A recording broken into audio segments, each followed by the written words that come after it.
Khotbah itu jangan hanya memarahi, jangan hanya menghukum, jangan hanya mengkhotbahi kepada semua. Mengapa pada pejabat yang korupsi triliunan rupiah kita nggak bergerak dan kita diam saja? Mengapa kira-kira? Bukan takut, kadang-kadang merasa tidak dirugikan.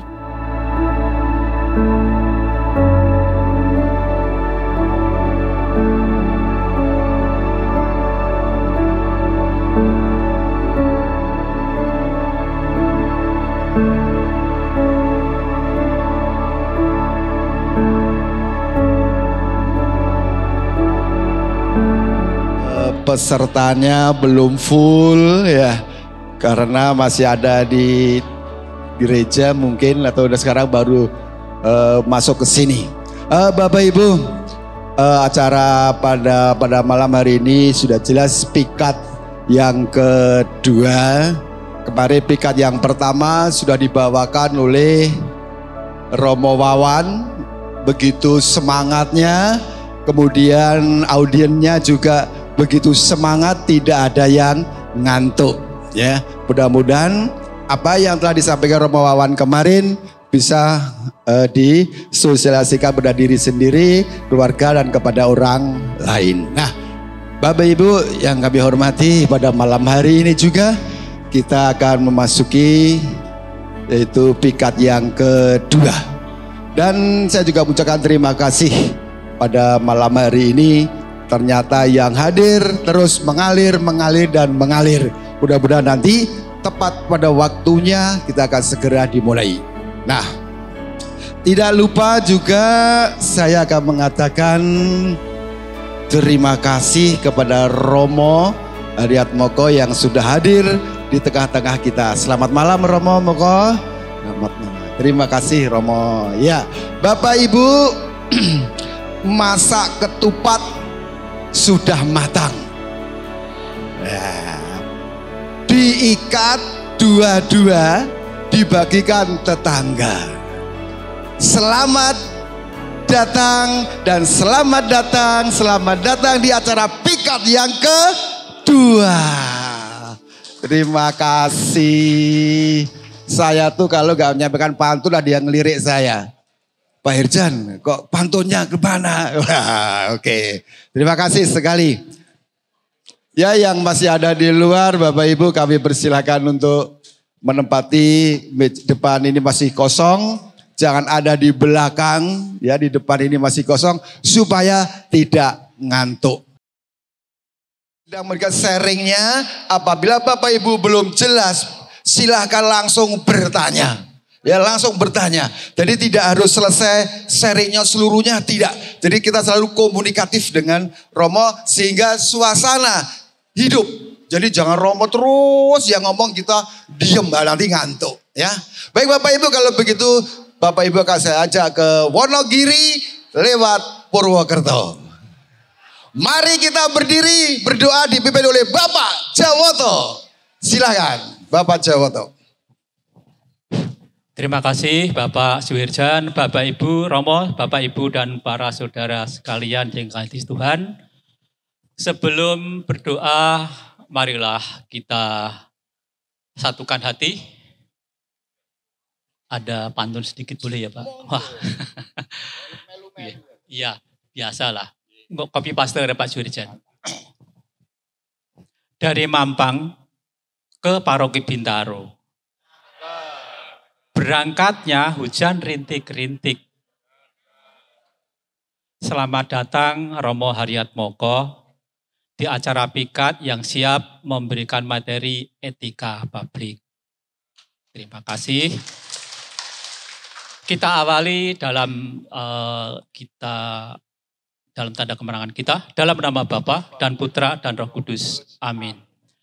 Allah Bapa Tritunggal yang Maha Kudus, puji dan syukur kami haturkan kehadirat-Mu Bapa, karena begitu besar kuasa-Mu hingga Kau izinkan kami dari panitia pikat ini untuk menyelenggarakan episode yang kedua, yaitu mengenai etika publik yang akan dibawakan oleh Romo kita, Romo Yohanes Haryat Moko. Semoga apa yang kami rencanakan pada hari ini semata-mata demi kemuliaan-Mu. Ingat akan saudara-saudari kami yang saat ini masih dalam perjalanan, juga mungkin masih ada jalan salib. Tentunya setelah jalan salib nanti kita akan berkumpul bersama untuk mendengarkan paparan dari Romo yang kami cintai. Berkati pula jalan-jalan yang mereka lalui untuk Bapak Ibu yang mungkin masih dalam perjalanan. Semoga bisa ketemu di tempat ini dengan penuh kasih. Berkati pula para panitia yang saat ini sebagai penyelenggara pikat ini. Berkati setiap langkah dan usahanya karena ini demi kemuliaan nama-Mu. Berkati pula ruangan ini yang sebagai untuk ajang kami berinteraksi di dalam setiap kegiatan. Semoga rahmat-Mu selalu menyertai kami. Terima kasih Bapa, hanya di dalam nama-Mu yang mulia kami berharap. Semua mohon kepadamu dengan perantaraan Kristus Sang Juru Selamat kami. Amin. Santo Matius, doakanlah kami. Amin. Dalam nama Bapa dan Putra dan Roh Kudus. Amin. Matur sembah nuwun Romo Bu. Jawa toh, Bapak Ibu kami persilakan duduk kembali. Pada Bapak Ibu pada malam hari ini, kalau Romo Moko, saya memanggilnya biasanya Romo Moko, M-O-K-O. M artinya mantap, betul? Iya, M itu mantap. Oh, orangnya sangat fair sekali, banyak smile. K, keilmuannya tidak diragukan lagi. Romo ini penuh dengan. Nah, O-nya oleh karena itu Bapak Ibu simak dan dengarkan dan simak baik-baik. Semuanya ada di Romo tentang apa yang akan disampaikan nanti. Romo ini adalah ahlinya etika publik.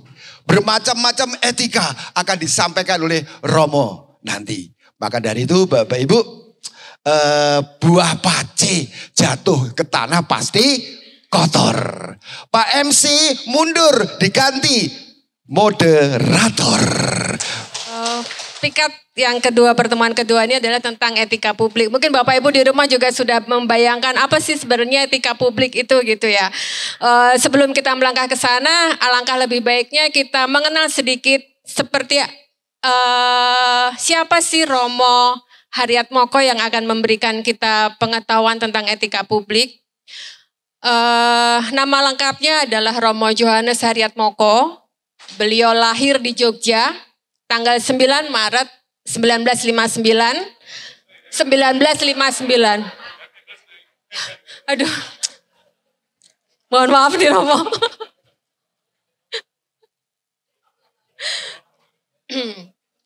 Cek. Dari tadi saya grogi berdiri sama Romo. Saya ulangi lagi Bapak Ibu ya. Tempat tanggal lahirnya adalah Yogyakarta, tanggal 9 Maret 1959. Besok Romo ulang tahun, harusnya besok mau. Tahun 1986 lulus filsafat dari Sekolah Tinggi Filsafat Diakarya Jakarta. Tahun 85 sampai 90 belajar teologi di Brussel, Belgia. Tahun 91 sampai 96 menempuh pendidikan S2 dan S3 dalam antropologi dan sejarah agama-agama di Universitas Sorbonne Paris 4 Prancis. Dan S3 dalam etika politik di Institut Katolik de Paris, Prancis. Kemudian mendapatkan beasiswa di bulan September 2010 sampai Juni 2011. Mendapat beasiswa dari International Visiting Fellow di Georgetown University. Kemudian dari tahun 97 sampai sekarang beliau mengajar filsafat di Universitas Sanata Dharma Yogyakarta. Beliau juga sebagai pengajar tamu di Pasca Sarjana Fakultas Ilmu Budaya UI Jakarta dan di Pasca Sarjana Komunikasi FISIP UI Jakarta. Tahun 2010 sampai 2018 sebagai pengajar tamu di Kajian Budaya dan Media UGM. Tahun 2001 sampai 2009 sebagai pengajar tamu di Pasca Sarjana Politik FISIP UI. Tahun 98 sampai sekarang beliau juga mengajar sebagai pengajar tamu di Pasca Sarjana UIN Sunan Kalijaga, Yogyakarta. Tahun 2010 sampai sekarang beliau juga menjabat sebagai Direktur Training Indonesia Center for Ethics atau Pusat Etika Indonesia. Tahun 2015 sampai sekarang mengajar di Etika Publik di S3 Perguruan Tinggi Ilmu Kepolisian. Tahun 2017 sampai 2021 sebagai pengajar tamu di Lemhanas atau Lembaga Pertahanan Nasional. 2019 April sebagai panelis debat keempat calon presiden. Masih ingat nggak 2019 siapa calon presidennya yang maju? Itu Romo salah satunya tuh. Kemudian tahun 2020 sampai sekarang menjadi anggota AIPI atau Akademi Ilmu Pengetahuan Indonesia, Komisi Kebudayaan. Pemikiran-pemikiran beliau juga banyak tertuang di dalam buku-buku yang sudah diterbitkan. Ada banyak buku-buku yang sudah diterbitkan yang hasil dari pemikiran Romo. Boleh disebutkan Romo? Ini tidak hanya 9 ya Bapak Ibu. Sebenarnya banyak sekali buku-buku hasil dari pemikiran-pemikiran Romo. Cuman ini ada 9 saja yang akan disampaikan, yaitu 1 mengenai etika politik dan kekuasaan yang diterbitkan oleh buku Kompas pada tahun 2023, 2024 dan 2014. Kemudian juga etika komunikasi diterbitkan oleh Canisius 2007. Kemudian dominasi penuh muslihat, akar kekerasan dan diskriminasi oleh Gramedia tahun 2010. Kemudian etika publik untuk integritas pejabat publik dan politisi oleh Gramedia tahun 2011 dan 2013. Bapak Ibu mohon maaf ya. Nomor 5, tadi saya sudah diajarin Romo cara bacanya. Tetapi karena saya lidah Jawa, tidak pernah berhasil.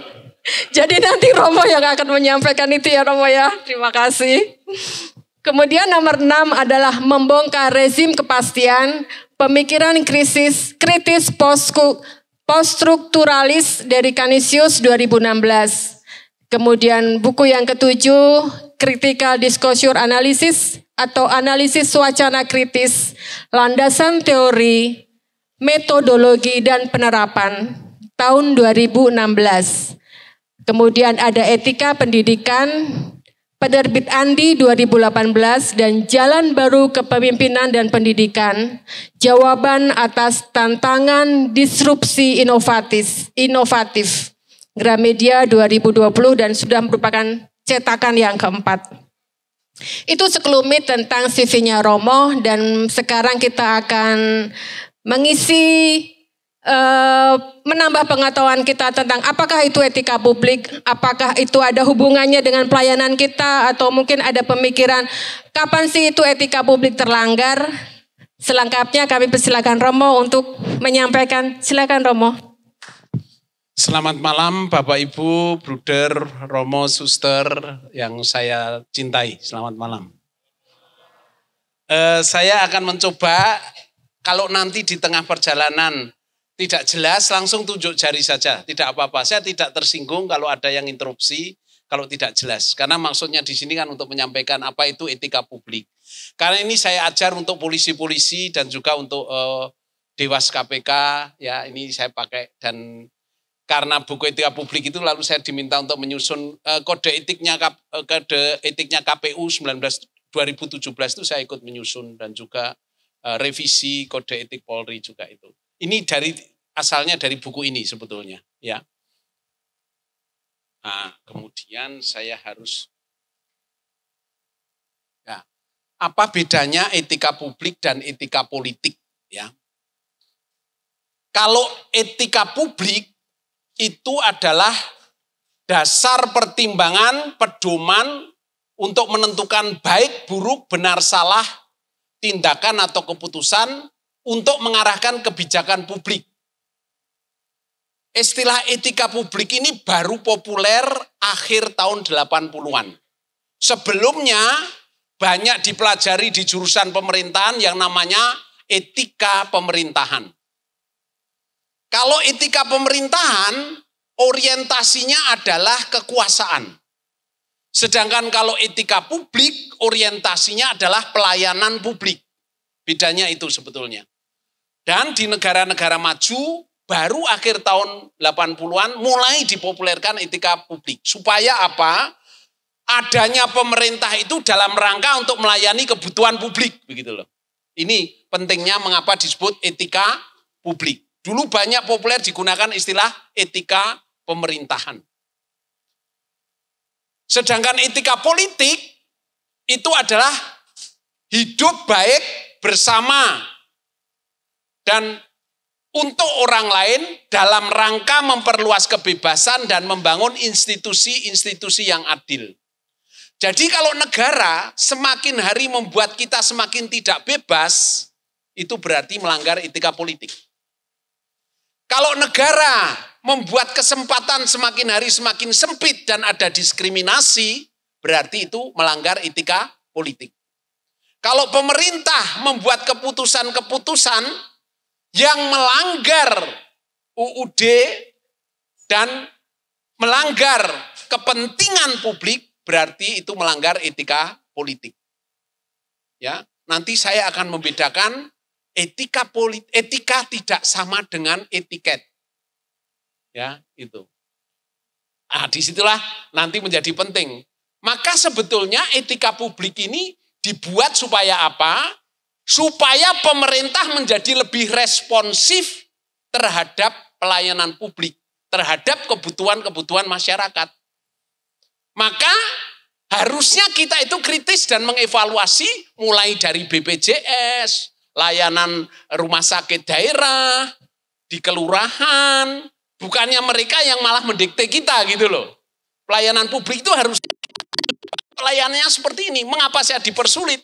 Harusnya seperti itu. Dengan kata lain sebetulnya etika publik itu harus mendorong pelayanan publik menjadi responsif dan menangkap apa yang diharapkan masyarakat gitu loh. Kalau Bapak Ibu mendengar kata komunikasi, asosiasi pertama apa komunikasi itu? Asosiasi pertama yang Bapak Ibu tangkap itu apa kalau mendengar kata komunikasi? Apa? Dua arah apanya? Ya, yang disebut dua arah apa? Biasanya orang hanya mengatakan menyampaikan pesan, ya toh? Yang kurang apa? Menangkap harapan lawan bicara atau yang diajak bicara. Ya, menangkap harapannya, gitu loh. Bukan hanya menangkap apa yang dikatakan, tetapi yang diharapkan apa. Itu baru komunikasi yang efektif.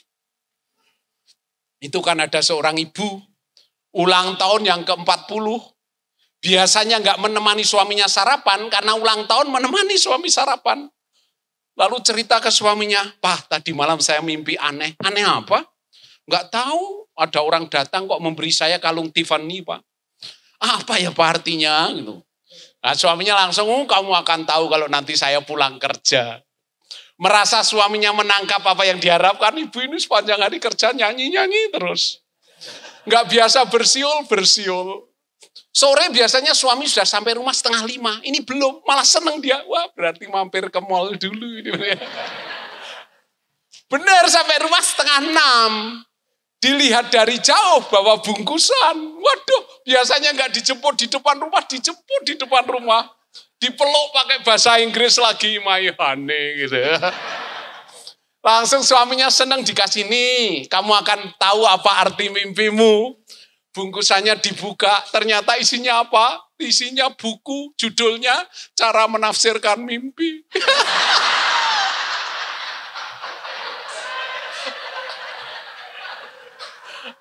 Saya tanya Bapak Ibu, Bapak ini salah tidak?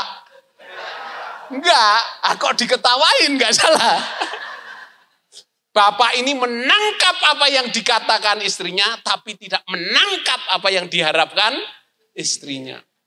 Komunikasi yang efektif, menangkap apa yang diharapkan pasangannya atau yang diajak berbicara. Ini menjadi penting karena etika publik justru mendorong pemerintah menangkap yang menjadi harapan masyarakatnya dengan cara ini supaya kita tetap kritis, ya itu. Saya pernah ngajar, saya kan pertama kali ngajar di polisi itu melucu seperti ini, tidak ada yang ketawa. Sampai 2 itu diam saja semua. Saya kaget ya, memang polisi kan dilatih menahan diri ya. Terus lalu saya tanya, apakah 2 cerita saya itu tidak lucu? Siapa lucu? Gitu.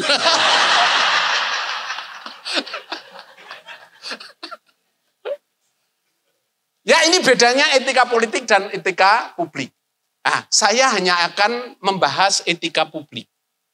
Karena etika politik itu nanti lebih luas lagi. Misalnya mengenai kasus-kasus di pemilu ini banyak sekali kasus etika politik yang dilanggar. Ya, tentang di MK, tentang masalah-masalah bahwa cawe-cawe dan sebagainya itu adalah masalah-masalah etika politik.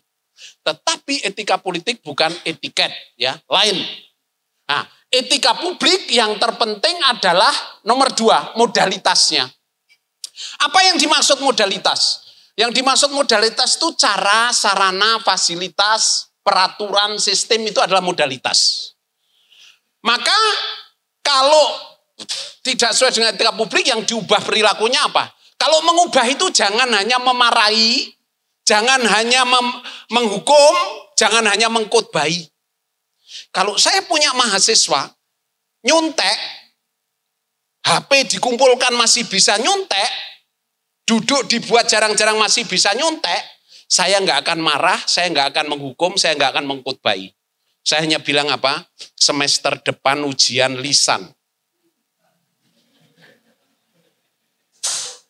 Ya, ini yang disebut modalitas.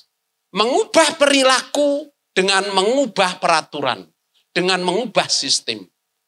Jadi jangan mudah seperti itu. Jadi kalau seperti mudahnya gini loh, kalau kita ngaku dosa, Anda kan ada yang mengeluh kok sudah ngaku dosa jatuh dosa yang sama lagi ya. Ya kan? Karena apa? Karena tidak dicari modalitasnya. Yang penting mengaku penitensinya saja. Doa Bapa kami 10 kali, salam Maria 10 kali. Setelah itu biasa lagi. Padahal yang penting pertobatan itu mencari modalitas seperti ini. Ya. Saya dulu mendampingi frater-frater di Kota Baru. Fraternya ada 25, Vespanya yang dipakai hanya 13.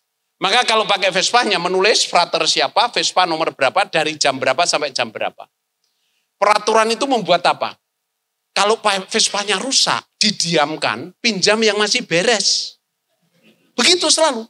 Sudah dimarahi, sudah dipanggil Romo Rektor, sudah rapat saja temanya Vespa. Tapi nggak berubah gitu loh. Akhirnya apa? Ada frater yang pinter usul. Saya akan memilih Vespa pakai yang jelek, akan saya perbaiki, tapi hanya saya yang pakai. Itu memberi ide kepada Romo Kepala, Romo Rektor mengatakan, mulai sekarang 1 Vespa 2 orang.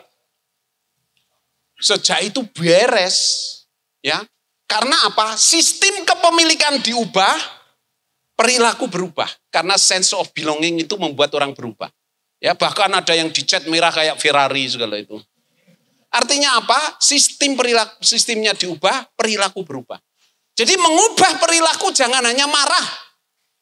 Kita memberi fasilitas apa, kita memberi sistem apa, memberi peraturan apa. Ya. Saya pernah waktu mengajar polisi, mantan Kapolres, saya tanya, Bapak contoh modalitas apa waktu Bapak jadi Kapolres? Dia mengatakan, saya punya anak buah, seminggu itu bisa terlambat 2 kali, 3 kali. Sudah dihukum push up, sudah dihukum di bawah terik matahari 5 jam, sudah diancam akan ditunda naik pangkatnya. Minggu berikutnya terlambat lagi. Lalu Bapak lakukan apa? Saya kunjungi rumahnya ternyata jauh. Dia itu kalau berangkat kerja naik angkot, ngantar anaknya dulu ke SD, dari SD anaknya ganti angkot. Ya tentu terlambat. Sebagai modalitas apa?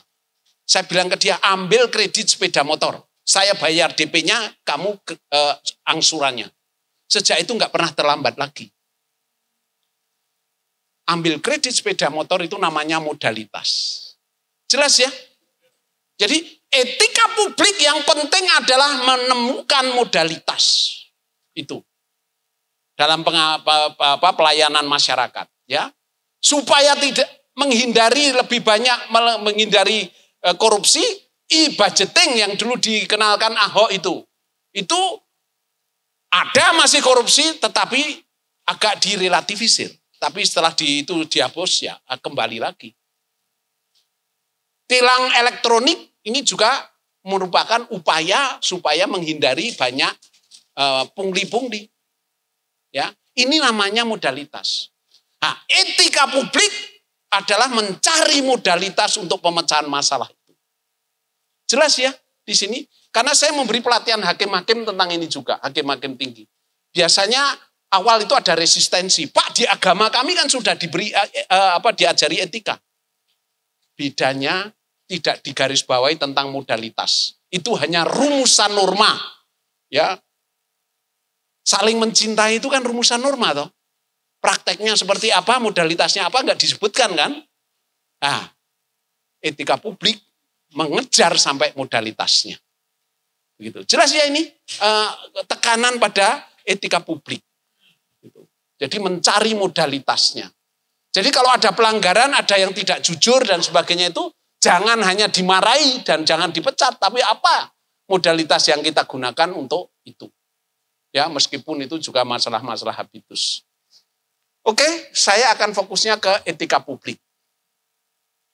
Ya, irisannya ini saya hanya melihat ada kesamaan etika publik dan etika politik, ya.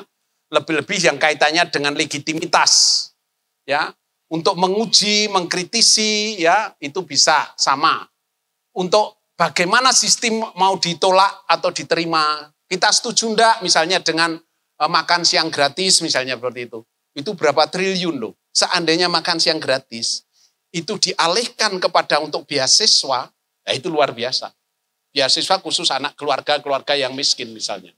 Ya, itu bisa. Jadi mengapa tidak itu? Ah, itu kita bisa mengemukakan pendapat sebagai warga negara sebetulnya.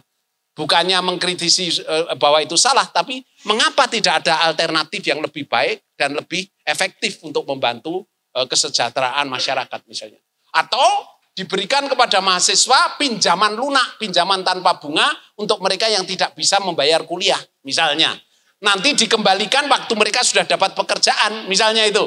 Wah, itu kan program-program yang bagus, tapi tidak populer karena tidak langsung. Harusnya kan yang langsung diterima, modelnya kan seperti itu. Nah, ini masalah ada kaitannya etika publik dan etika politik di sini. Ya. Lalu yang ini yang sering digembar-gemborkan gereja namanya prinsip subsidiaritas. Prinsip subsidiaritas itu apa sih nama itu? Kalau individu atau kelompok yang lebih kecil dengan sarana yang dia punyai dan kemampuan yang dia punyai bisa menyelesaikan, kelompok yang di atasnya nggak usah campur tangan. Itu namanya prinsip subsidiaritas. Kalau daerah bisa menyelesaikan, pusat nggak usah campur tangan. Kalau di gereja, kalau paroki, romo parokinya bisa menyelesaikan, keuskupan nggak usah campur tangan gitu. Termasuk izin-izin misalnya. Ya. Nah, ini namanya prinsip subsidiaritas. Jelas ya? Nah, ini fungsinya apa? Mengapa seperti ini? Kalau ada seperti ini, membuat lingkup yang lebih kecil menjadi inisiatif. Banyak inisiatif. Tidak takut mengambil inisiatif. Karena tidak ada sentralisasi. Dengan prinsip subsidiaritas ini. Ya, jelas. Dan di sini lalu apa? Sebetulnya lalu pusat itu menjawab ya, memberi harapan kepada kelompok-kelompok yang lebih kecil. Karena lalu lebih kreatif. Ya. Ya itu kalau Anda pernah dengar ya, iyanya Maria itu kan membuat kita selamat toh ya. Maka ya itu memberikan suatu harapan. Kalau Anda mengundang teman Anda datang ya di ulang tahun saya, jawab ya, Anda senang tidak?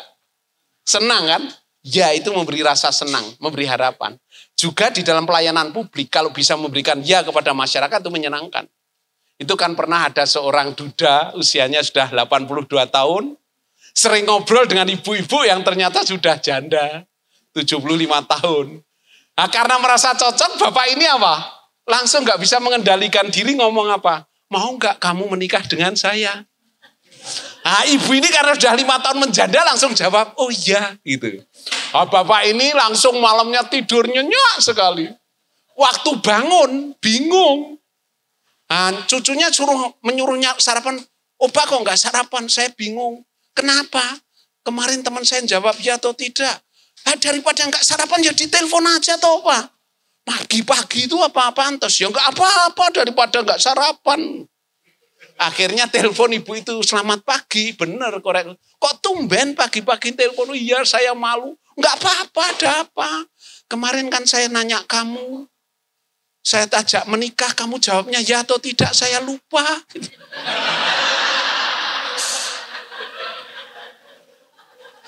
Langsung ibunya langsung jawab, untung kamu telepon. Saya ingat persis, saya jawab ya. Tapi saya lupa kepada siapa gitu.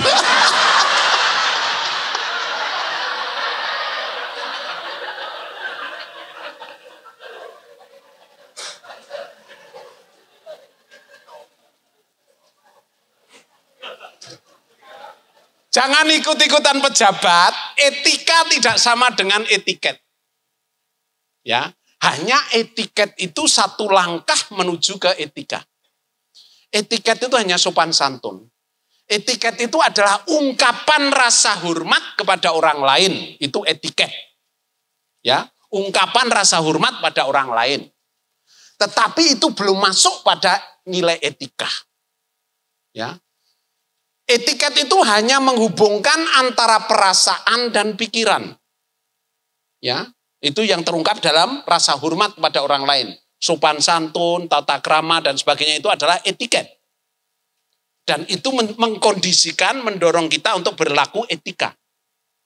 Tetapi etiket tidak sama dengan etika. Jangan ikut-ikutan pejabat yang selalu menyamakan etiket dan etika.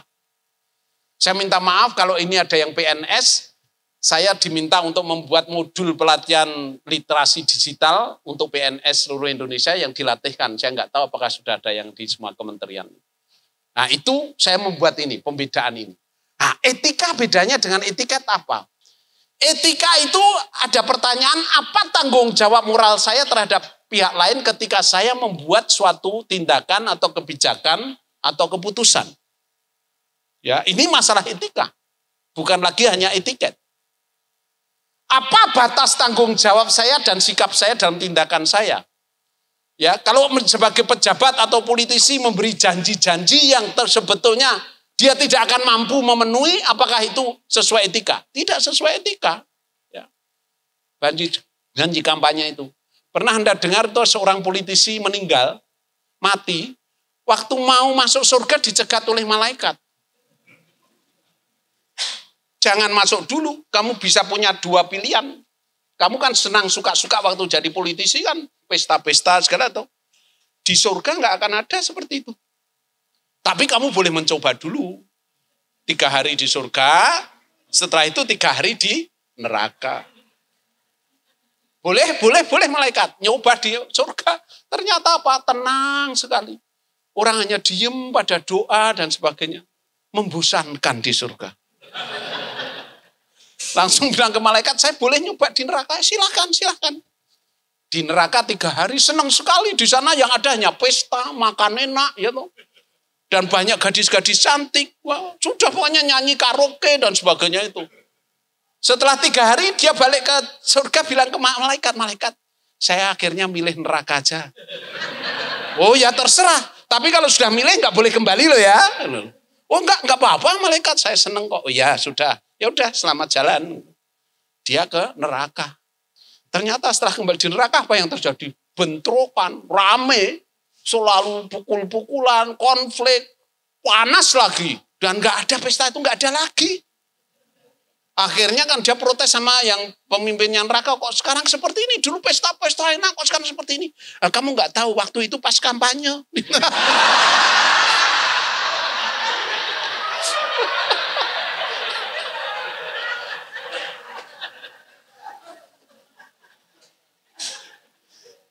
Ya, dan etika ini juga kalau kita bertanya, siapa diuntungkan, siapa dirugikan dengan suatu keputusan atau tindakan saya?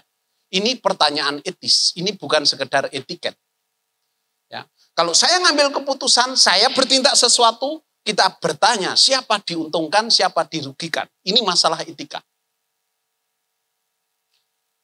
Lalu juga nilai-nilai apa yang saya perjuangkan dalam setiap aktivitas dan tindakan saya. Apakah kita memperjuangkan nilai keadilan, hormat akan martabat, kesetaraan, kejujuran, bela rasa?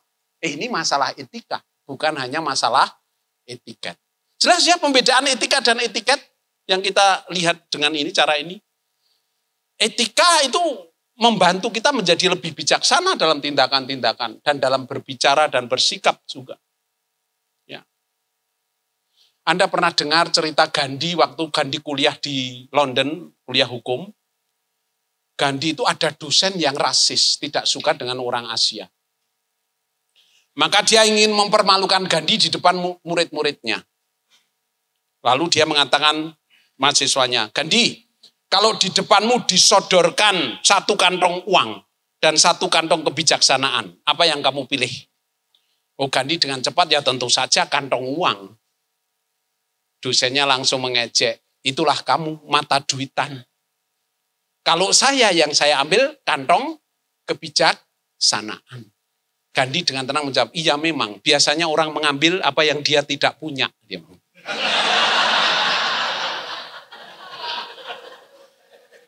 Ya, etika itu membuat kita tidak perlu agresif, tetapi memilih kata-kata itu termasuk etika. Kemampuan Anda memilih kata itu dilatih, bukan datang dengan sendirinya.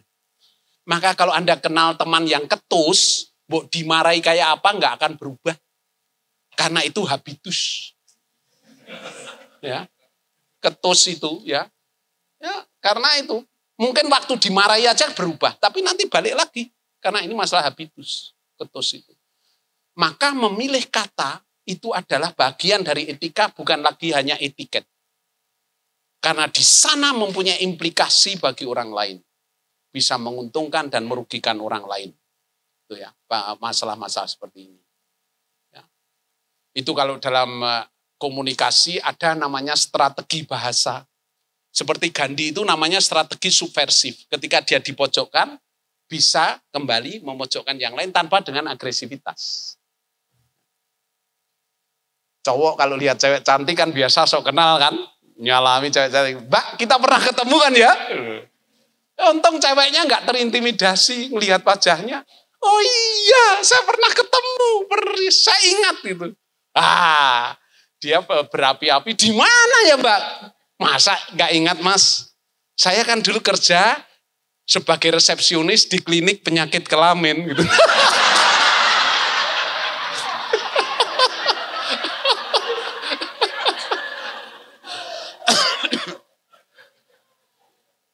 Ya kayak gitu ya, itu namanya gaya bahasa subversif. Subversif itu bisa membalikkan ketika Anda dipojokkan, bisa membalikkan mojokkan tanpa dengan agresivitas. Ya, orang yang seperti itu butuh latihan kayak gitu, butuh latihan. Jelas ini mengenai etika dan perbedaan etika dan etiket ya. Nah, sekarang saya masuk lagi. Ini. Oh, silahkan. Ya. Oke, selamat malam Romo. Tadi saya mengikuti tentang perbedaan etika dan etika itu tadi. Yang saya ingin tanya Romo, bagaimana cara kita menjadi seorang Gandhi, dalam arti bahwa kita mengolah kemampuan etika kita atau dasar apa sih yang harus kita pelajari, karena kalau kita tahu dasarnya kita dapat bekerja di berbagai sektor atau melakukan apapun, entah serangan subversif atau mempertahankan diri. Pertanyaan saya itu Romo, apa yang harus kita lakukan, apa yang harus kita kembangkan untuk mengembangkan kemampuan etika? Kita mengikuti nasihatnya Santo Thomas Aquinas yang sebetulnya diulangi dari Aristoteles. Keutamaan kebajikan datang dari biasa melakukan yang baik. Bukan pertama-tama karena tahu yang baik. Ya, dia membedakan antara tahu dan bisa melakukan. Antara tahu dan bisa melakukan itu masih ada jarak. Jadi dia mengatakan keutamaan kebajikan itu datang dari kebiasaan melakukan yang baik. Bukan karena tahu yang baik. Tahu yang baik belum bisa menjamin.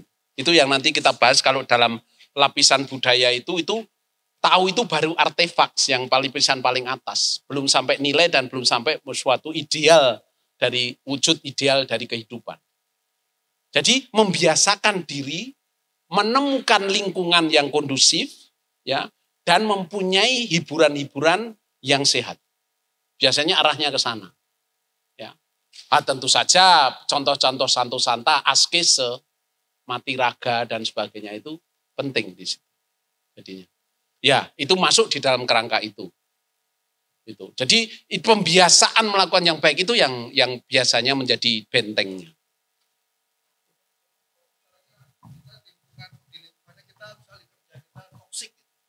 Itu. Bagaimana kita untuk membentengi diri?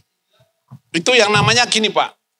Misalnya lingkungannya sudah seperti itu, kita itu baik saleh seperti apapun, itu hanya menjadi manusia seri namanya. Apa itu manusia seri? Kalau Anda nonton televisi, nggak setuju programnya, apa yang bisa Anda lakukan? Ganti channel kan?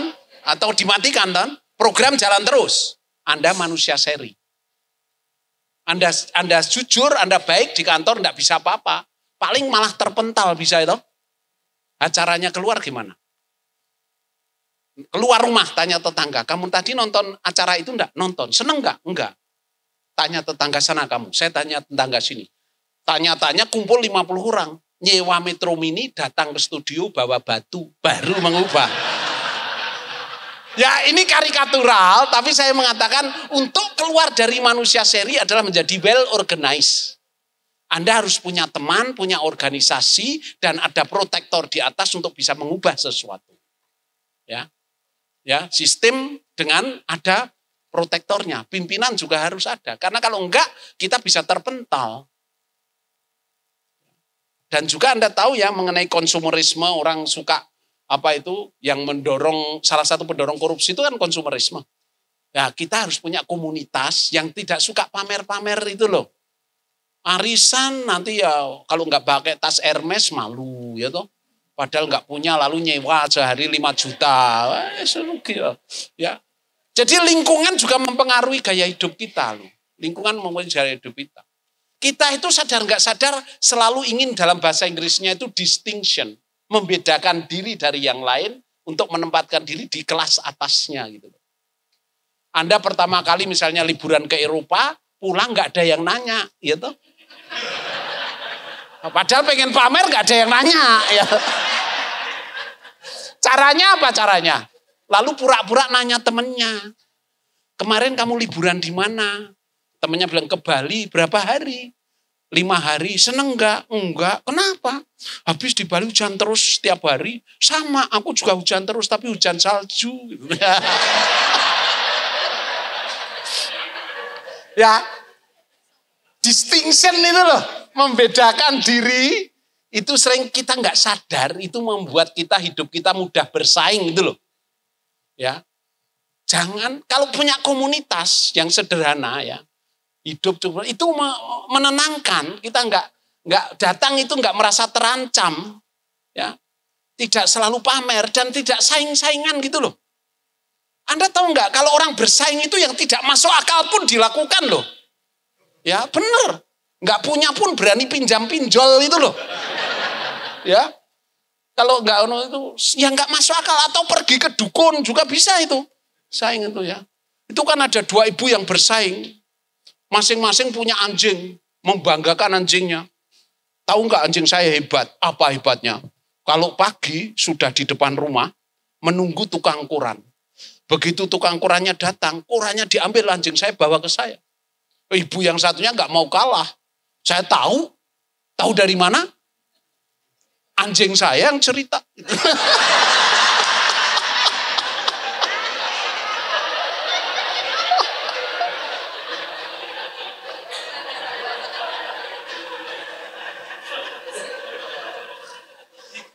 Kita bisa menertawakan ibu itu. Tapi bayangan kalau Anda sedang bersaing dengan ibu-ibu lain atau dengan romo lain dan sebagainya, yang nggak masuk akal sering dilakukan. Meskipun dia berprestasi, kita ngomong jeleknya, dia gitu cuma selalu begitu ya. Atau kalau disclaimer itu loh, kalau dia itu orangnya baik tapi mulutnya ember gitu loh. Yang penting yang baik atau ember? Ember gitu. Itu seperti itu gitu, kadang-kadang nggak sadar itu. Kita sendiri sering bersaing nggak masuk akal gitu tuh. Selalu hanya melihat jeleknya pesaing kita itu. Itu hati-hati. Ini etiket, kalau ini hanya etiket bukan etika. Bedanya etika dan hukum ya. Itu adalah kalau etika itu lebih untuk pencegahan, internalisasi nilai, pembatinan nilai-nilai. Kalau hukum itu menjaga stabilitas. Etika itu menjawab mengapa dan bagaimana saya bertindak. Ya, tentang biasanya kalau dalam kantor-kantor atau perusahaan atau profesi ada kode etik itu dalam rangka supaya l'esprit de corps atau yang disebut jiwa korsa itu tumbuh. Ya. Sedang hukum itu penindakan, regulasi. Etika lebih ingin mengajukan core values, ya, nilai dasar utamanya apa. Sedangkan hukum itu yang penting tatanan sosial, kontrak. Etika tidak bisa mudah diubah begitu saja. Hukum itu bisa diubah, siapa saja yang berkuasa bisa mengubah hukum. Ya. Maka yang disebut yang legal belum tentu moral, itu dalam kasus ini. Ya. Mengapa yang legal belum tentu moral? Anda bisa melihat sendiri di negara-negara Eropa, aborsi dilegalkan. Tapi apakah secara moral bisa diterima? Ya, misalnya itu loh. Jadi yang legal belum tentu moral. Nah, kasus di Indonesia begitu. Politisi itu semua mengacunya ini dari segi hukum benar. Dari sisi etika, itulah yang mengapa sekarang itu banyak dipermasalahkan. Semua bersembunyi di balik hukum, padahal dari sisi etika melanggar etika. Etika itu jiwa dari hukum sebetulnya. Kalau tadi saya samakan tentang ibu yang hot tadi, kalau bapak itu membelikan buku cara menafsirkan mimpi, itu dari sisi hukum benar, tidak salah. Tapi dari sisi etika salah, karena tidak menangkap jiwa yang dikatakannya yaitu harapan. Ya, itu kita akan melihatnya. Jelas ya bedanya etika dan hukum. Saya sering kalau memberi waktu saya ikut membantu membuat kode etiknya Bank Indonesia itu yang biro hukum yang selalu resisten. Kalau etika seperti ini Bapak, ini apa bedanya dengan hukum? Itulah yang memaksa saya akhirnya membuat pembedaan antara etika dan hukum. Lalu saya tunjukkan kepada mereka. Di sini yang penting pencegahan, pembinaan, ya pendampingan itu menjadi utama. Dan menjawab mengapa saya harus mematuhi. Kalau hukum tidak perlu Anda sampai bertanya mengapa. Yang penting patuh sudah itu akan terjadi ketertiban. Kalau etika tidak. Mengapa tindakan saya harus sesuai dengan etika? Karena berkait dengan nilai-nilai tadi. Apakah ada yang dirugikan atau tidak? Kalau hukum Anda lakukan sudah. Semua sudah beres. Karena sesuai dengan hukum. Nah ini. Ini lanjutan dari etika dan hukum, pembedaan-pembedaannya ya, Anda bisa melihat. Nah, etika publik ini saya berikan definisinya, dasar pertimbangan pedoman yang menentukan benar salah, baik jahat, untuk mengarahkan kebijakan dalam rangka menjalankan pelayanan publik. Nah, tekanannya tadi sudah saya jelaskan pada modalitas. Tujuannya supaya pelayanan publik berkualitas, responsif, dan relevan. Sebetulnya ini tidak hanya pelayanan publik, tapi pelayanan di gereja juga sebetulnya seperti ini yang diharapkan, ya toh. Maka masukan-masukan dari umat itu akan menarik juga gitu, kalau ditindaklanjuti. Ini saya kira saya lewati refleksinya, fokus modalitas karena menjadi roh. Ini nanti saya lewati saja karena terlalu teknis. Nah ini yang kita sering-sering tidak sadar. Kita itu mengira kalau tahu sama dengan sudah melakukan. Maka kalau ikut seminar, ikut ceramah merasa sudah tahu.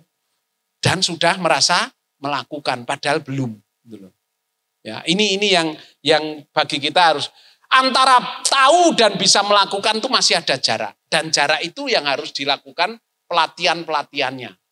Itulah yang disebut nanti habitus. Ya. Habitus itu dikatakan oleh seorang sosiolog namanya Pierre Bourdieu, Penyampaian nilai yang efektif adalah yang disampaikan secara implisit. Yang implisit itu apa? Teladan. Ya, jadi penyampaian nilai yang paling baik adalah melalui implisit teladan. Saya memberi contoh konkret, sungguh sederhana. Teman saya itu lulusan ITB, istrinya dosen sastra Prancis di Pajajaran. Anaknya umur 6 tahun itu sudah kutu buku. Saya tanya kepada dia, kamu paksa belajar membaca ya? Enggak pernah. Kok bisa? Waktu saya menikah dengan istri saya, kami punya kesepakatan, sore sehabis kerja, mandi, istirahat, kita punya ruang perpustakaan, ruang baca di rumah. Lalu kita hanya membaca. Lalu kita janji kalau anak-anak bertanya, jangan langsung dijawab. Tapi dibacakan ensiklopedi. Misalnya anak bertanya, hujan itu dari mana Pak? Dijawab, dibacakan ensiklopedi. Petir itu apa Pak? Dijawab. Selalu kalau bertanya, dijawabnya membaca. Lalu anaknya sampai apa? Pak, mbok saya diajari baca biar enggak tanya terus. Itu yang menyebabkan dia menjadi kutu buku. Jadi tidak dipaksa. Semakin dipaksa, semakin malah resisten. Tetapi ditumbuhkan kebutuhannya, needs-nya itu ditumbuhkan, dia akan bertanya dan dia akan memintanya. Nah, penyampaian nilai yang paling baik adalah yang implisit, teladan, dan conditioning supaya mereka membutuhkan sesuatu. Nah ini di dalam etika dan habitus itu seperti itu. Dan habitus itu kalau sudah didapat, susah berubah. Habitus itu ada yang baik, ada yang jelek. Maka Bapak Ibu kalau punya anggota atau bawahan, kalau sudah tidak jujur, susah untuk diubah menjadi jujur. Maka kadang-kadang kita mengatakan bodoh sendiri, enggak apa-apa asal jujur gitu kan. Daripada pinter tapi enggak jujur gitu loh ya. Itu habitus, kalau sudah didapat susah. Maka orang cekatan itu habitus. Kalau kerjanya lamban itu juga habitus gitu loh. Dibentak cepat sebentar besok balik lagi. Ya. Karena susah berubah kalau sudah lamban itu. Cekatan, lamban, jujur, suka membaca itu juga habitus. Gampangannya habitus itu kalau susah berubah itu kan seperti apa? Seperti bayi lahir menggenggam terus sampai umur 6 bulan menggenggam terus. Ibunya khawatir dibawa ke dokter anak. Oleh dokter anak disuntik supaya lemes gitu loh. Ternyata tetap menggenggam, nggak lemes. Dikasih alkohol, dipejet-pejet, tapi tetap menggenggam. Dokternya menyerah lalu tanya ibunya, ibu maaf bu, apakah ada sejarah keluarga? Ada dok, tapi malu. Wah itu kuncinya, sejarah keluarga ada apa bu? Maaf dok, kami ini keturunan copet.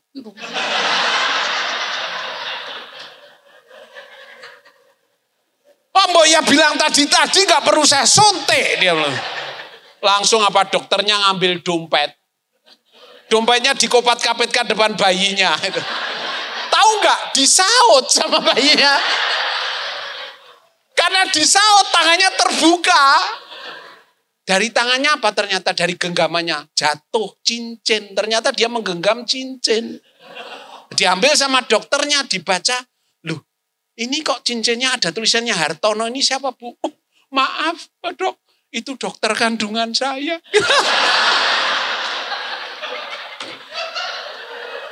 Jadi waktu diperiksa di kandungan itu sudah nyopet.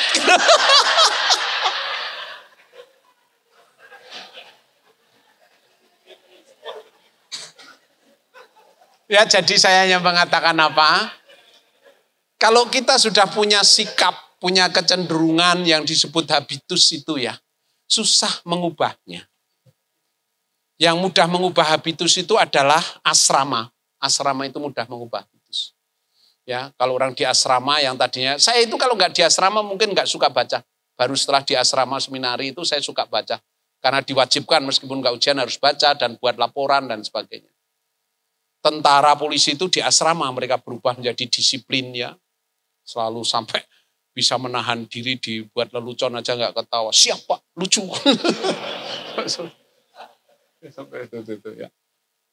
Dan harus ada sungguh-sungguh suatu internalisasi dan lingkungan yang baik ya. Ya, itu yang tidak terlalu memaksakan diri itu. Maka kita perlu membangun apa yang disebut budaya etika dalam organisasi. Budaya etika dalam organisasi ini karena apa? Budaya mempengaruhi bentuk, prinsip, dan standar etika. Ya, menekankan aspek normatif ya, sehingga nanti audit itu tidak hanya audit manajemen, tidak hanya audit keuangan, tidak hanya audit leadership, tapi juga audit etika. Ya. Pertanyaan-pertanyaan seperti yang tadi depan itu yang akan ditanyakan dalam audit etika. Keputusan-keputusanmu merugikan orang atau tidak? Memperjuangkan nilai-nilai apa dari keputusan-keputusanmu? Kalau untuk pejabat loh ya, itu seperti itu. Jadi bisa diaudit etika itu sekarang. Dan di negara-negara maju biasa itu audit etika itu.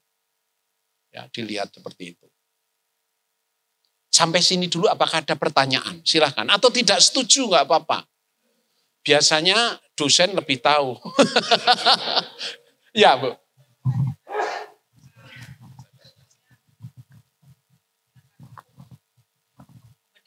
Apa yang dia lakukan. Ya. Tapi secara etika itu salah. Ya. Terus kita yang melihat itu kita harus sebaiknya bagaimana? Harusnya kita mengorganisir diri, jangan menjadi manusia seri. Ya. Pertanyaan saya kepada semua, mengapa ada pejabat yang korupsi triliunan rupiah, kita nggak bergerak dan kita diam saja? Mengapa kira-kira? Bukan takut, kadang-kadang merasa tidak dirugikan. Ya toh? Dia korupsi atau tidak, saya sama saja, ya toh? Anda dengar kisah tentang Enron tahun 2002, perusahaan energi 5 besar di dunia yang bangkrut, padahal sahamnya banyak dipegang para pensiunan dari Amerika. CEO-nya namanya Kenneth Lee, itu ternyata kalau Anda baca buku Corporate Corruption, sejak muda itu memang sudah julik gitu. Maksudnya itu terampil menipu orang gitu loh, sudah gitu. Di corporate corruption. Waktu SMA tuh dia ketemu petani bawa keledai, langsung ditanya, boleh nggak keledainya saya beli? Oh boleh. Asal cocok harganya berapa? $500. Langsung bayar $500. Petaninya bilang, saya antar nanti sore ya, karena pagi masih saya gunakan untuk bekerja. Nggak masalah. Sore sampai malam ditunggu, nggak sampai-sampai keledai. Ditelepon petaninya, mana keledainya? Pak, maaf apa? Sudah mati, Pak. Ya kembalikan yang $500. Sudah terlanjut buat beli pupuk dan alat-alat pertanian, Pak. Nah, gimana? Kamu kembalikan kapan kalau gitu? Kalau sudah panen baru bisa, Pak. Panennya kapan? 3 bulan lagi, Pak. Wah lama sekali. Ya sudah gini aja. Keledai yang mati masukkan kotak yang bagus bawa ke saya. Buat apa? Terserah saya tuh, sudah saya beli kok. Sebulan kemudian petaninya ketemu, Pak. Keledai mati untuk apa, Pak? Tahu enggak? Saya jual untuk lotre. Lotre $1 mendapatkan keledai. Laku berapa? 2.000 lembar. Nah, petaninya protes. Enggak ada yang protes dari yang beli itu bahwa keledainya mati. Enggak ada yang protes. Hanya satu yang protes. Siapa? Yang menang karena tahu bahwa itu keledai mati. Lalu gimana? Ya karena protes saya kembalikan yang $1. Untung $1.999. Nah, kita itu yang 1.999 itu loh. Ada korupsi triliunan kita nggak merasa dirugikan karena nggak tahu harus apa gitu loh. Seperti pembeli itu. Itu yang menyebabkan kita seperti ini. Mengapa diam saja? Karena nggak merasa dirugikan. Padahal kita dirugikan banyak. Harusnya BPJS berkurang iurannya menjadi lebih banyak nanti iurannya. Ya, misalnya gampangannya aja dari triliunan itu. Tapi kita nggak langsung kena dampaknya. Oke, kita lanjut dulu nanti tanya lagi kalau udah. Nah ini Pak, untuk menjelaskan Bapak Ibu, kita itu sering mengira kalau tahu sama dengan bisa melakukan. Itu kalau lapisan budaya itu baru lapis pertama, artefaks. SOP, peraturan semua itu baru artefaks. Seperti kalau kita ikut pendalaman kitab suci itu baru artefaks. Ke gereja itu sebetulnya artefak. Harusnya kita bertanya, harusnya kalau kita ke gereja itu mencerminkan perilaku kita. Artinya harus sudah sampai nomor 3. Wujud ideal. Hanya masalahnya untuk sampai ketiga yang pertama juga harus dilakukan gitu loh. Tapi jangan berhenti yang pertama saja gitu maksudnya ya. Nah, inilah maka perlu pendalaman untuk sampai pada nilai-nilai apa yang kita lakukan, upacara, ritual, SOP itu adalah artefak. Doa harian itu adalah artefak. Tapi baru menjadi wujud ideal ketika Anda sungguh-sungguh peduli kepada mereka yang membutuhkan bantuan kita. Kita mengatakan Ekaristi adalah puncak hidup Kristiani, itu baru artefak. Tetapi yang dikatakan Ibu Teresa waktu diwawancarai majalah Time, Ibu Teresa, dari mana kekuatan ibu sampai bisa melayani orang paling disingkirkan di India? Dia jawabannya apa beliau? Karena saya setiap hari sebelum bekerja ikut Ekaristi. Nah, itu kalau Ibu Teresa itu sudah mencerminkan yang nomor 3. Jadi sejauh mana yang kita lakukan dalam ritual mencerminkan hidup kita itu adalah di wujud yang ideal. Bahwa kita rajin berdoa itu baru kita nilai inilah yang di atas ini. Yang ini adalah ketika saya sudah mulai percaya bahwa itu membuat hidup saya lebih baik. Ini yang kedua. Yang ketiga ketika saya sudah melakukannya, menghayatinya. Begitu ya Bapak Ibu. Sehingga istilahnya itu harapan dalam gereja itu jangan sampai harapan yang diberikan di dalam ajaran Yesus itu harapan bukan harapan palsu, bukan PHP, tapi sungguh-sungguh membuat kita dekat dengan itu wujud idealnya. Kalau PHP itu ini, ada suatu ketika ada bapak-bapak yang usianya sudah lanjut, pesan pada anak sulungnya, anaknya 4, nanti kalau saya mati, saya sudah menulis surat wasiat. Saya taruh di laci, kamu buka. Seminggu kemudian benar, bapaknya mati. Nah, yang sulung nggak mau dianggap curang, waktu buka laci ngajak adik-adiknya bertiga, berempat. Dibuka, terus amplopnya dibuka, ternyata isinya hanya apa? Kalau saya mati, tolong diberi pakaian yang ada di almari bawah. Cuman itu. Nah, mereka agak kecewa, dipikir pembagian apa gitu. Dicek di almari bawah, ternyata apa? Baju kesukaan bapak itu waktu muda, apa? Baju pramuka. Celana pendek, ada sempritannya, pakai baret, dan semuanya itu. Nah, mereka rapat, mosok sih di peti bapak dipakai baju pramuka. Ya, celana pendek, pakai sempritan, ya toh. Nanti kan yang layat kan ketawa gitu loh. Terus akhirnya mereka rapat, ya sudah janganlah kita suruh bapak pakai jas. Waktu ngomong ambil keputusan bapak pakai jas, omnya datang. Nggak bisa. Kalau itu surat wasiat harus dipatuhi. Ya sudah, akhirnya mereka memakai bacanya pakai baju pramuka. Nah, waktu mau diberangkatkan mereka nangis lama sekali. Ya, romo parokinya mau memberi sambutan, kelamaan karena nyanyi itu nangis terus. Akhirnya romonya jengkel, sudah nggak usah nangis. Oh, bapak cuma pergi ke Jambore.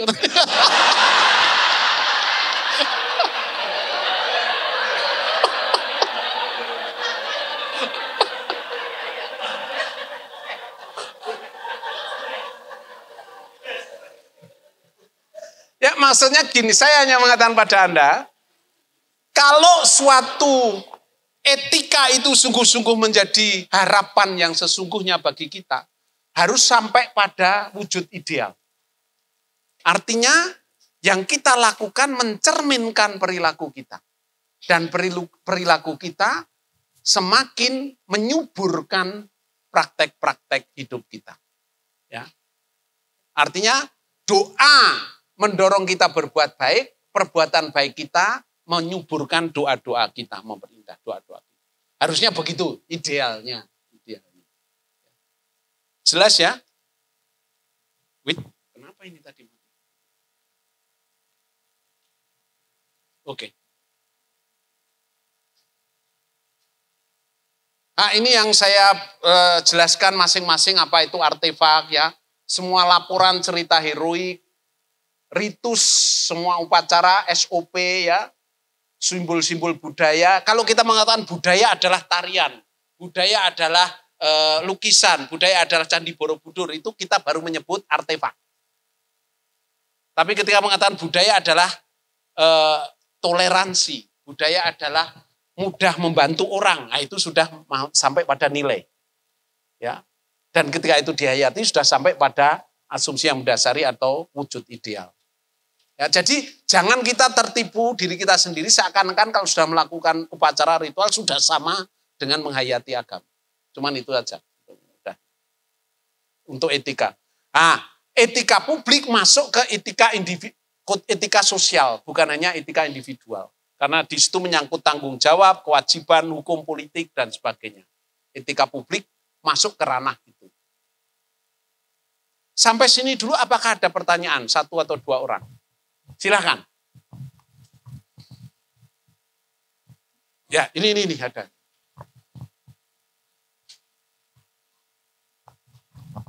Makasih Pater, Ya. Saya Leonoto Krisanto dari Santa Cecilia, wilayah 5. Saya tertarik dengan kata-kata pengorganisasian. Jadi kita tidak melawan, maksudnya tidak diam saja. Ya. Ada suatu ketidakberesan atau bahasa Jermannya jadi manut wae gitu. Nah, bagaimana idealnya itu mengorganisasikan ini seperti apa? Karena ya baik struktur di mungkin hierarki gereja yang saya lihat atau bahkan negara itu seperti tidak memungkinkan orang-orang yang tidak sepaham itu mengorganisasi ya itu untuk tujuan ada ukuran ya untuk martabat, untuk kemanusiaan. Nah itu bagaimana menurut Pater, bagaimana mengorganisasi yang ideal dan baik? Kalau dari sisi politik, saya anjurkan selalu lintas agama kalau di Indonesia. Jangan pernah sendiri satu kelompok hanya satu agama.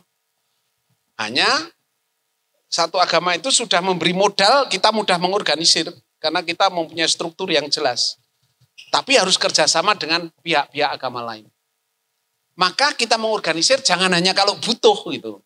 Kalau tidak apa-apa kita juga harus ada kerjasama sehingga mudah menggerakkan pada saat itu. Itu yang nanti namanya istilahnya itu modal sosial.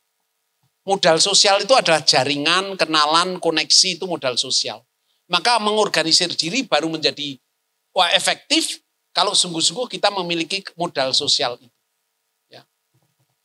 Orang yang mungkin lulus S1 IP-nya 4 belum dapat pekerjaan, orang yang IP-nya 3 dapat pekerjaan karena dia modal sosial, punya koneksi, punya jaringan dan sebagainya. Nah, betapa pentingnya kita itu menjalin relasi-relasi dengan kelompok-kelompok lain itu menjadi penting.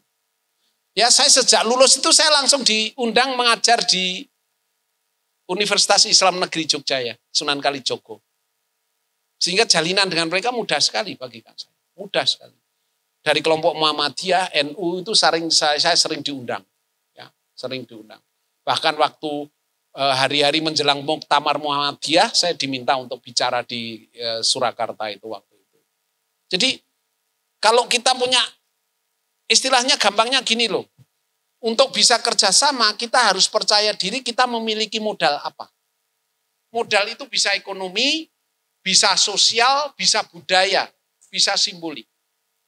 Ekonomi kita tahu semua modal ekonomi. Modal budaya itu adalah pendidikan, keterampilan, kompetensi, semua itu adalah modal budaya. Sedangkan modal sosial itu jaringan, kenalan, koneksi. Apakah kita memiliki itu atau tidak? Nah, untuk bisa bergerak di situ harus memiliki itu. Maka jangan Anda pernah mengeluh mengatakan usul saya nggak pernah diterima. Kenapa? Anda mengatakan aib Anda sendiri gitu loh. Artinya kamu memang punya modal apa usul-usul gitu loh. Gampangnya itu. Ya. Jadi kalau ada yang protes, wah usul-usul saya nggak pernah diterima, bodoh dia cerita itu. Kelihatan kalau dia itu nggak punya apa-apa gitu loh. Jadi jangan pernah itu, karena kalau Anda mengeluh malah rugi sendiri kalau itu. Ya. Karena orang yang usulnya diterima itu karena diperhitungkan. Mengapa diperhitungkan? Karena memiliki salah satu modal itu, gitu loh. Ya. Jadi kalau Anda protes, kenapa sih usul saya nggak pernah diterima? Agak saya nggak usah ikut di situ aja sudah tahu, mesti ini nggak punya apa-apa ini orang ini. Ya artinya modal budaya pun juga nggak punya gitu loh. Kepandaian pun nggak punya gitu ya. Istilahnya bahasa Jawanya udu dengkul gitu. Oke, saya lanjutkan. Oh ya, silahkan. Ya, silahkan. Petisi itu ada kekuatannya nggak sih? Sekarang tergantung konteksnya apa. Harus konteksnya tahu persis, dan yang membuat petisi yang tanda tangan siapa saja. Siapa saja itu artinya dia memiliki modal apa saja, sehingga diperhitungkan. Diam-diam ini yang di petisi yang ditandatangani guru besar itu ada gemanya loh, dipikirkan juga loh. Meskipun sekarang diabaikan, dia punya pengaruh terhadap mahasiswa loh. Lama-lama. Jadi hal itu. Jadi tergantung petisinya siapa yang menandatangani gitu. Gampangannya ya Bu, kalau ada mahasiswa meskipun punya pita bagus, indah dan gunting dari emas, kalau ada fakultas yang baru bangun gedung, dia yang gunting ya nggak resmi Bu. Meskipun guntingnya emas. Kalau rektornya atau dekannya baru resmi gitu loh Bu, ngerti ya? Jadi petisi pun tergantung Anda memiliki kapital apa. Dan diperhitungkan enggak dalam percaturan itu, gitu loh.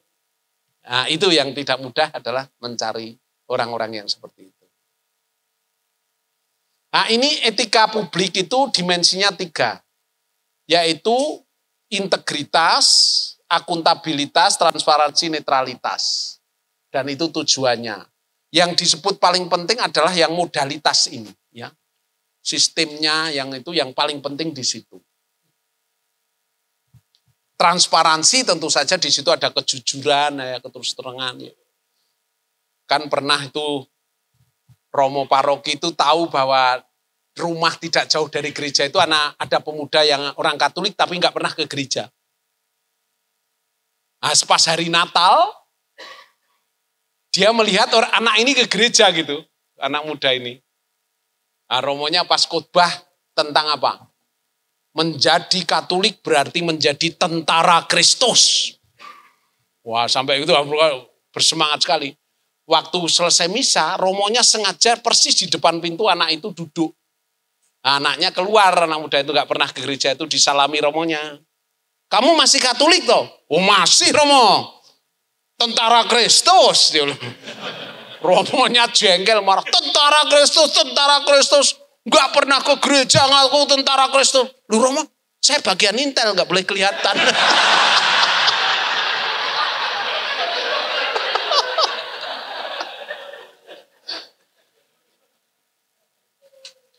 Jangan hanya mencari pembenaran, ya toh. Kalau orang mencari pembenaran itu menjadi kelemahannya itu nanti itu. Ya, ini pengertian akuntabilitas saya kira semua tahu, bisa dipelajari sendiri ya. Dengan AI Anda bisa menjawab apa itu akuntabilitas, macam-macam akuntabilitas. AI menjawab dengan mudah. Saya lewati saja. Nah, ini yang sering penting. Yang disebut integritas itu masih abstrak. Nah, supaya integritas itu tidak abstrak, ini loh komponen-komponen integritas. Orang yang integritas itu apa? Jujur, terbuka mengatakan yang benar, tidak memanfaatkan pihak lain, menghormati perbedaan pendapat, terbuka kesempatan untuk memberi keprihatinan pihak lain, adil dan mendorong tumbuhnya kepercayaan. Orang yang punya integritas itu kita mudah percaya. Serahkan dia, mesti beres. Nah, itu berarti dia memiliki integritas. Ya. Peduli terhadap apa yang diharapkan dari dirinya. Ya. Tanggung jawab, bisa dipercaya. Mampu mengantisipasi. Ya. Kalau saya melakukan ini, apa yang akan terjadi? Maka saya tidak melakukannya. Atau untuk mencegah ini apa? Bahkan ya, Anda itu, kita ini kalau berbicara itu sudah pakai antisipasi loh. Ya. Jangan dikira orang terus terang itu selalu baik.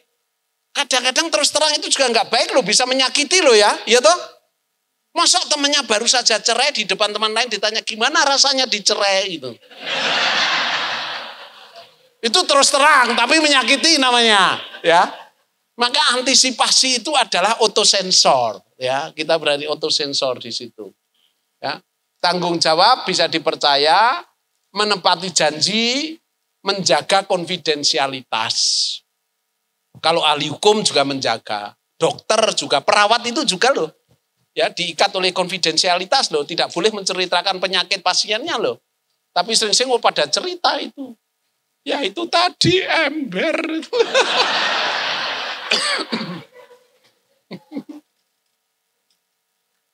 Cekatan menjawab kebutuhan atau tuntutan pekerjaan. Ya, integritas itu seperti itu, bukan hanya formalisme ya. Formalisme itu seakan-akan kalau sudah melakukan ini sudah beres, kalau sudah ke gereja berarti sudah menjadi orang Katolik, itu formalisme namanya. Ya. Maka itu kan ada pengusaha yang ditipu oleh lawyer dan akuntannya. Karena lawyer akuntannya menipu, dia bangkrut. Karena bangkrut, stres, lama-lama jadi depresi. Sampai akhirnya mau meninggal, lalu waktu mau meninggal cerita ke istrinya, "Mbok tolong mantan lawyer dan akuntan saya dipanggil ke sini." Nah, istrinya mesti nggak mau, takut, bilang, "Saya mau pamit, saya pengen ketemu, nggak akan saya apa-apakan." Dibujuk-bujuk lawyer dan akuntannya mau datang. Tadinya bapak ini tiduran di tempat tidur, begitu melihat lawyer dan mantan lawyer dan akuntannya datang, berdiri jadi semangat. Langsung dua-duanya dirangkul di kiri kanannya gitu. Nah, lawyernya meneteskan air mata. "Bapak kok baik sekali dengan kami, mau mengampuni. Mengapa Bapak memanggil kami berdua di sini?" Langsung dia, "Saya ingin mati seperti Yesus, diapit 2 penjahat."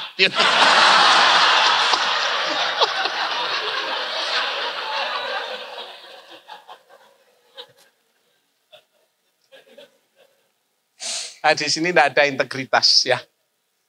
Jelas ya, kalau saya pernah diajak untuk membantu menulis dengan Dewas KPK untuk membuat tanda-tanda integritas ya. Indeks integritas itu pernah dibuat untuk ini. Dari sini apakah ada pertanyaan? Kita sampai jam berapa ya?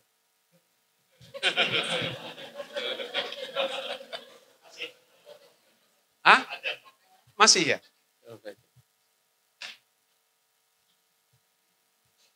Ada pertanyaan dari bagian ini? Tidak? Silakan.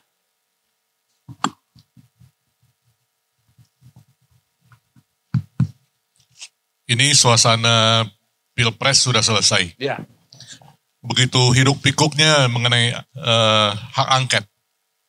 Kira-kira kalau Romo adanya di salah satu tim aja, kira-kira apa yang mau diambil Romo? Kalau saya apa? Ya di tim. Tim apa? Entah itu timnya ada di apa? Saya Romo nggak boleh protes. Ini umpama nih. Umpama dong. Iya. Romo di dalam tim. Kalau menurut saya itu di Pilpres gitu. Ini sudah terlambat kalau menurut saya. Harusnya pada awal-awal 2 tahun sebelum pemilu itu sudah orang membaui manuver-manuver segala itu. Oh. Bahwa masih punya, seharusnya ya, di dalam MK itu, kalau sama ketua MK masih saudara dengan presiden, harusnya dia istilahnya itu yang namanya jurisdiction disqualification. Diskualifikasi yuridis. Jadi dia mengatakan, "Saya maaf, saya tidak bisa menjabat ini karena saya sekarang menjadi saudaranya eksekutif." Ya, jadi jangan sampai hanya sekarang, tapi bahwa hal-hal seperti itu kita diamkan semua. Ya. Padahal etika politik lebih pada pencegahan daripada penindakan. Nah, sekarang ini kan penindakan hak angket itu. Nah, itu nanti kalau umpama partainya istilahnya yang bergabung untuk proyek, angketnya nggak jalan karena yang setuju tidak lebih dari 2/3. Misalnya. Ya. Dan itu kan lobby-lobby yang luar biasa nanti untuk ini. Dan ini berarti apa? Budget lagi yang akan dikurangi, Pak. Karena untuk lobby-lobby itu nanti. Ya, itu kesulitan-kesulitan yang kita hadapi dalam masalah seperti ini. Nah, kepekaan itulah yang kemarin saya waktu November memberikan hari studi Bapak-Bapak Uskup, itu tentang apa yang disebut warga negara kompeten. Jadi jangan terlalu mengharapkan terlalu banyak kepada partai politik. Tetapi warga negara kompeten adalah warga negara yang bisa merumuskan, yang tahu hak-haknya dan hak-hak sesamanya, dan bisa mengorganisir diri untuk memperjuangkannya. Nah, kita harus melatih mulai dari situ. Caranya bagaimana? Saya pernah mengusulkan ke partai politik yang disebut nanti kartu pelaporan warga negara dan kerja pro bono. Nanti saya, tapi di lain kesempatan aja, maksud saya itu bisa diorganisir dengan cara itu. Dan itu terjadi di Bangalore, India. Sehingga warga negara itu tidak diumbang-ambingkan seperti kita sekarang ini. Tapi warga negara menjadi terorganisir baik dan tidak mudah dimanipulasi. Karena apa? Kalau kita mengandalkan partai politik nggak bisa. Karena rencana undang-undang penyitaan aset itu saja mandek di partai politik. Karena tahu bahwa nanti yang disita milik mereka juga gitu loh masalahnya. Mengerti ya Pak ya? Ya, jadi kalau warga negaranya makin sadar, kita makin well organized, money politik nggak mempan ya baru itu kita. Nah, kita saja sekarang mudah sekali kok diberi uang-uang. Maka kan pernah ada orang politisi meninggal, nah, waktu pidato pimpinan partainya itu mengatakan kita kehilangan seorang politisi yang hebat dan jujur. Nah, yang mendengar pidatonya kan di loudspeaker gitu ya, di tempat lain ada yang tanya, itu yang mati 2 orang toh. Kok 2 orang? Ah, politisi dan orang jujur.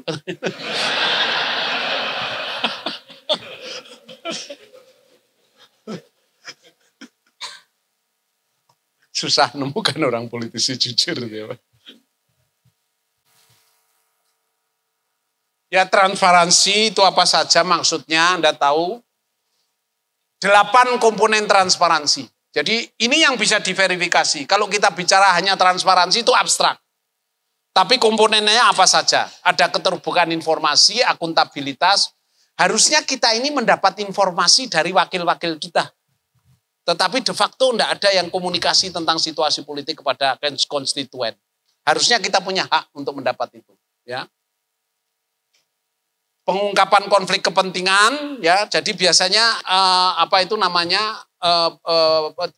politisi itu menandatangani fakta integritas. Konflik contoh sederhananya apa? Kalau saya misalnya menjadi bupati, kalau menandatangani konflik fakta integritas itu saya mengatakan adik saya menjadi pemborong, maka awasi saya kalau ada tender-tender supaya yang memutuskan kalau adik saya ikut jangan saya, tapi pihak ketiga. Ini fakta integritas. Karena dia sudah mencegah kemungkinan konflik kepentingan. Hal-hal itu menjadi penting dibuat, dideklarasikan waktu saya masuk pada jabatan-jabatan publik. Tapi kalau di tempat kita kan enggak. Ya. Maka istilahnya yang namanya keadilan prosedural itu begitu. Keadilan prosedural itu yang penting prosedurnya menghasilkan sesuatu. Saya tanya kepada Bapak Ibu, tolong bagi kue ini menjadi 5. Berikan saya prosedur yang adil. Apa yang diusulkan Bapak Ibu? Sederhana aja. Tolong kue ini bagi jadi 5. Susulkan kepada saya prosedur yang adil. Apa yang Anda usulkan? Sederhana loh ini. Potong kue.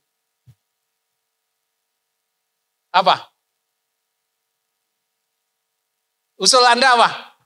Tolong kue ini bagi 5. Usulkan kepada saya prosedur yang adil. Sembarang aja keliru nggak apa-apa, wong namanya ini tidak ujian kok.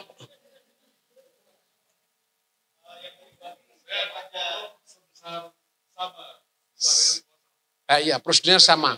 Nah, yang motong siapa? Nanti Anda mesti bisa ambil yang besar. Gimana caranya mencegah supaya Anda enggak?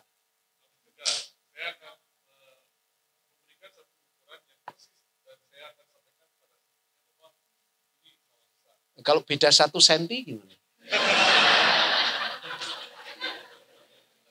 Bapak usulnya apa? Ya. Wah, enak sekali yang gemuk dapat doanya. Ya, meskipun sekarang Anda tahu ya, politically correct tidak boleh mengatakan wanita gemuk, tidak boleh. Harusnya wanita yang mempunyai bentuk tubuh alternatif. Romo, ya. Kalau saya yang motong nggak boleh milih. Oh, masih mirip, sudah mirip, tapi kurang. Yang memotong mengambil giliran terakhir. Karena terakhir, dia akan berusaha maksimum yang dia dapat adalah sama persis dengan yang lain. Nah, ini adalah prosedur yang memotong mengambil giliran terakhir ini disebut sebagai keadilan prosedural. Hanya masalahnya di Indonesia yang membagi mengambil giliran pertama. Itulah yang menyebabkan korupsi karena itu, Pak. Ya, yang membagi mengambil giliran pertama, harusnya yang terakhir.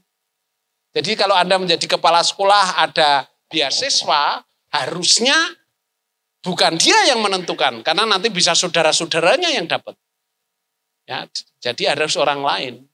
Nah ini loh, ini keadilan yang prinsip sederhana, tapi bisa diterapkan gitu loh, model-model seperti ini. Ya, maka ini kompetensi sekarang yang dituntut dalam etika publik ini. Kompetensi tidak hanya teknis, bukan hanya leadership, tapi juga kompetensi etika. Dan sekarang ada audit etika. Kalau orang tidak kompeten secara teknis, mudah melanggar kompetensi etika. Saya sebagai pimpinan mendapat laporan keuangan, tidak tahu akuntansi, dibohongi oleh bendahara saya, akhirnya apa? Dianggap korupsi, padahal yang ambil bendahara saya. Tapi saya yang tanda tangan, saya kena.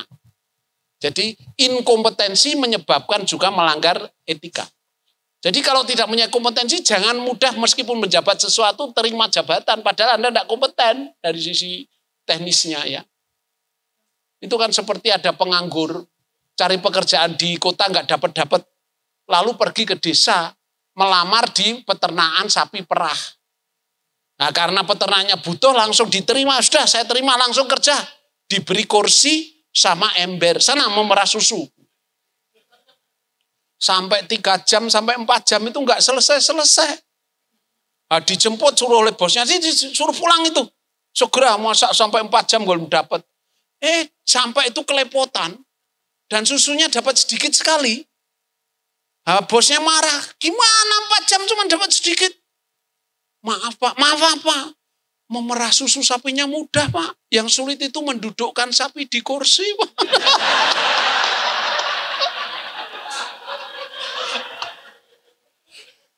Itu namanya tidak kompeten itu ya namanya ya. Jadi kalau Anda merasa tidak punya kompetensi jangan menerima jabatan lah. Ngakui diri aja. Ya. Itu lebih baik daripada langsung malah mudah melanggar etika atau harus menutupi kesalahan-kesalahan itu. Karena kekuasaan itu memang menawan, tetapi kita sering nggak tahu konsekuensi dari kekuasaan itu loh masalahnya. Ya. Nah ini membangun kompetensi etika caranya bagaimana? Perlu pelatihan, ada komisi yang bertugas, ada peran pimpinan, harus ada sanksi dan imbalan yang jelas, ya. Dan kode etik itu harus datang dari bawah, jangan hanya dipaksakan dari atas. Saya kalau mau membantu menyusun kode etik, saya selalu mengatakan, buat inventarisasi pelanggaran. Jangan malah mengcopy kode etik tempat lain. Di kantormu, pelanggaran apa? Inventarisasi pelanggaran-pelanggarannya. Baru dari situ disusun kode etik. Saya sampai waktu menyusun kode etik KPI itu, saya sampai mengklasifikasi ada 17 jenis pelanggaran pemilu. Dan dari 17 itu setiap satu itu ada beberapa sub-sub. Itu 3 hari saya kerja. Dan setelah itu dibicarakan 1 hari di KPU. Tapi honornya hanya yang 1 hari. Untung Romo. Ya, untung Romo tadi nggak mengeluhnya sekarang. Ya itu misalnya seperti itu ya. Saya masih menyimpan itu pelanggaran-pelanggaran itu. Sebetulnya kalau untuk diskusi menarik supaya tidak terjadi lagi. Tapi malah tambah sekarang itu pelanggarannya tidak seperti dulu. Malah tambah canggih itu loh Pak, malah tambah canggih ya. Nah ini keterampilan etika publik ya, apa saja Anda bisa melihatnya. Nah, prinsip etika publik ya, bagaimana membentuk karakter dibentuk oleh apa yang kita lakukan, bukan yang apa kita ketahui. Dengan kata lain, etika itu hanya bisa berkembang dan bisa kita dapat melalui learning by doing. Bukan hanya membaca, ya, bukan hanya seminar seperti ini. Setiap pilihan atau keputusan saya membentuk kita menjadi orang macam apa. Perhatikan keputusan-keputusan Anda. Dari situ Anda bisa melihat apakah saya mengarah kepada kemampuan etika atau tidak. Dari keputusan dan apa yang Anda lakukan. Dan apakah Anda berani menerima risiko atau konsekuensi dari keputusan kita. Nah, di situ etika baru akan kelihatan. Orang yang aman, ingin cari aman, tidak pernah ngambil keputusan, kompetensi etikanya juga enggak berkembang. Maka orang yang dicintai orang belum tentu bahwa dia orang bisa ngambil keputusan. Karena orang yang mengambil keputusan kadang-kadang dibenci. Ya, masalahnya itu. Maka orang yang kritis itu biasanya tidak pernah ngambil keputusan. Nanti kalau suruh jadi pimpinan, dia lalu akan otoriter juga gitu, sama aja gitu. So Johansen itu seorang ahli manajemen mengatakan, kalau Anda punya ide baru, ingin mengembangkan sesuatu yang inovatif, ajaklah tim yang kecil saja, jangan besar-besar. Dan yang kritis nggak usah diajak. Yang kritis nanti dipanggil kalau prototipe sudah jadi untuk mengevaluasi. Tapi jangan waktu awal membentuk. Menarik itu. Karena kalau yang kritis Anda buat sesuatu yang baru, itu pernah. Paling kayak gitu. Dan selalu gitu. Ya, selalu istilahnya nyinyir gitu loh. Lalu Anda nggak punya ide itu nggak berkembang dan nggak diterapkan gitu loh. Dia tetap dipakai, tapi nanti untuk evaluasi. Orang yang kritis bagus untuk evaluasi. Jadi honornya waktu evaluasi aja.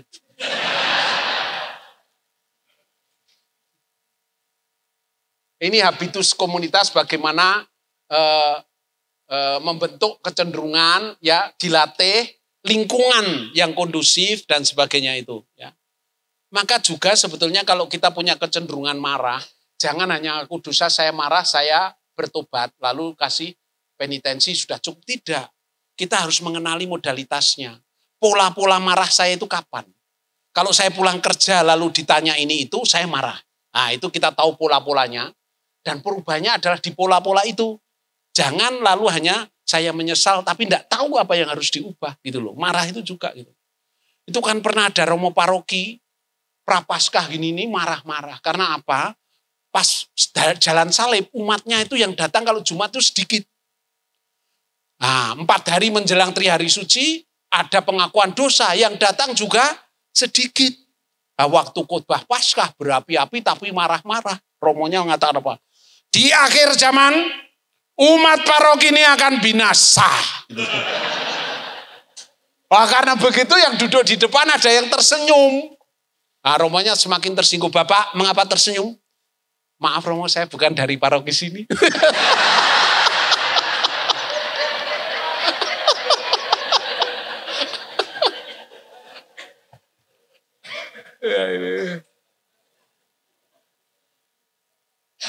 Nah, ini 5 pilar internalisasi nilai, bagaimana pelatihan etika rutin, rekrutmen. Latihan etika itu lebih banyak, paling bagus adalah problem solving, kasus-kasus konkret. Kalau ada kasus seperti ini, misalnya katakanlah kalau saya di polisi saya melatih, teman saya datang di perusahaan mencari-cari kesalahan perusahaan karena dia ingin memeras perusahaan, misalnya gitu. Apa yang Anda lakukan? Anda tahu bahwa itu tim Anda. Nah, model begitu itu. Jadi harus kasus-kasus konkret, lalu bagaimana kita memecahkannya. Nah, itu latihan etika yang menarik. Jadi bukan hanya teori, tetapi ada kasus-kasus nyata, lalu kita bagaimana memecahkan. Itu pelatihan etika yang paling baik. Ya, penjabaran nilai inti, membangun etika, evaluasi kinerja, ya, fakta integritas dan kode etik dan sebagainya itu. Ya, juga. Pernah itu ada anak protes sama ibunya. Ibunya kan sangat religius, ya, menceritakan tentang kisah penciptaan awal manusia itu kan dari Adam dan Hawa gitu ya. Nah, bapaknya itu ya namanya dosen biologi, sering jarang ke gereja lagi, ditanya anaknya asal-usul manusia. Bapaknya menceritakan ya asal-usul manusia ya dari kera. Dari dosen biologi kan Darwin itu loh. Diberitahu dari kera. Anaknya bingung, protes sama ibunya, mama bohong. Bohong apa? Kata mama asal-usul manusia Adam dan Hawa. Terus? Kata papa bukan. Apa kata papamu? Kata papa asal-usulnya kera. Ya mungkin saja dari sisi papamu kera.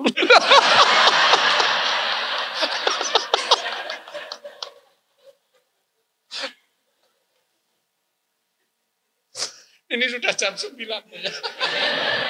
Saya kira sudah cukup ya. Ya, oke. Terima kasih, Mas. Selamat malam.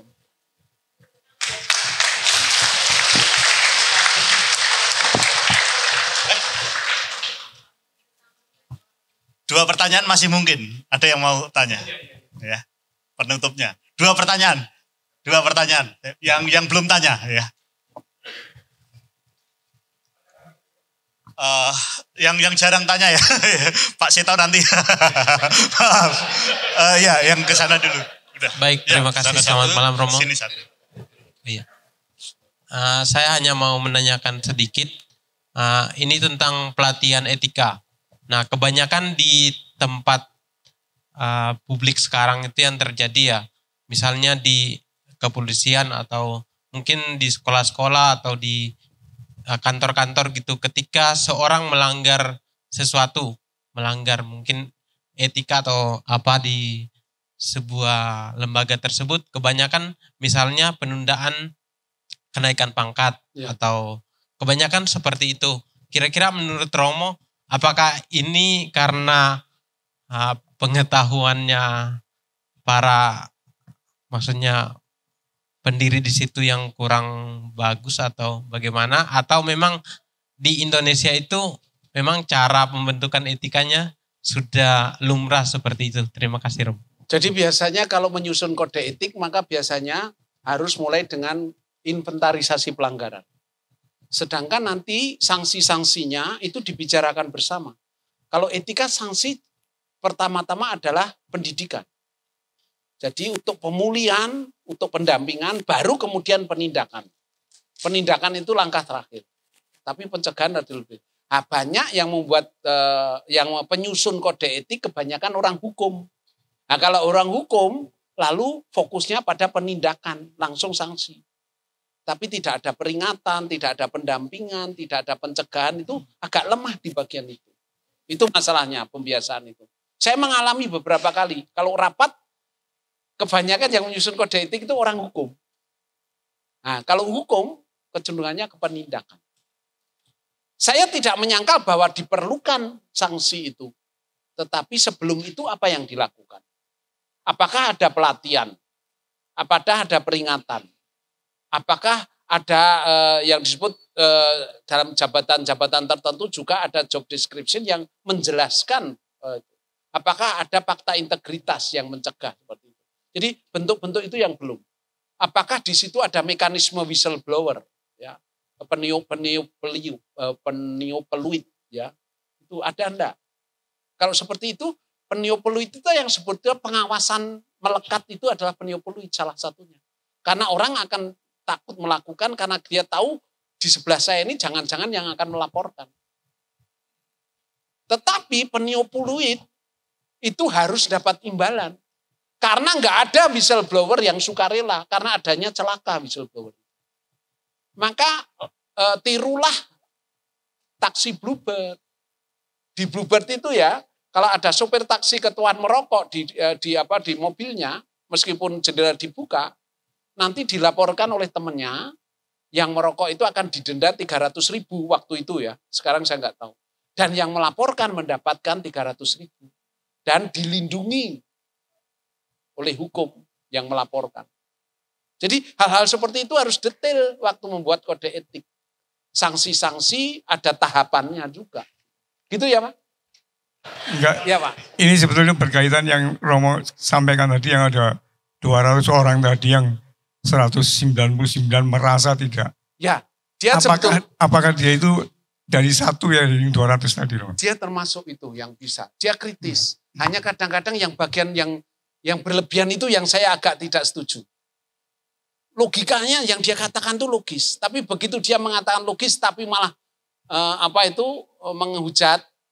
Bagi saya orang yang menemukan argumentasi yang koheren dan logis itu harusnya tidak sampai harus menghujat.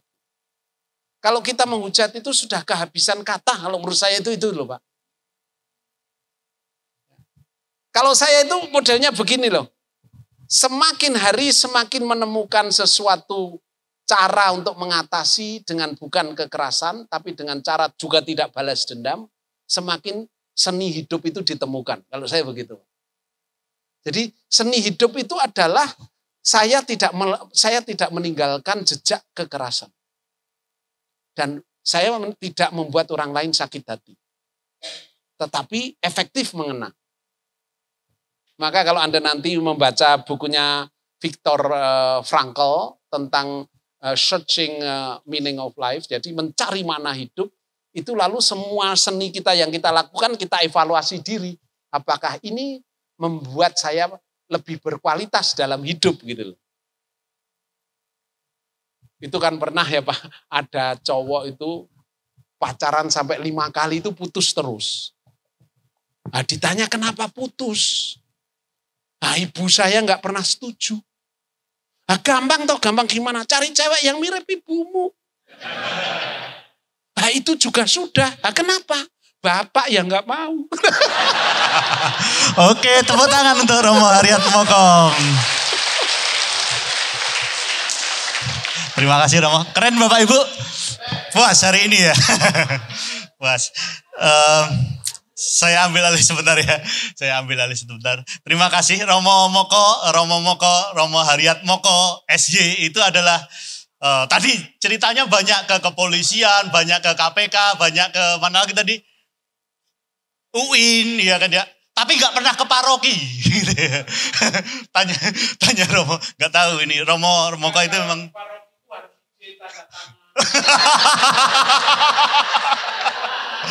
Sekarang izinnya susah. Romo Haryatmoko, Sarekat Yesus itu keluarganya Pak Pri mana Pak Pri?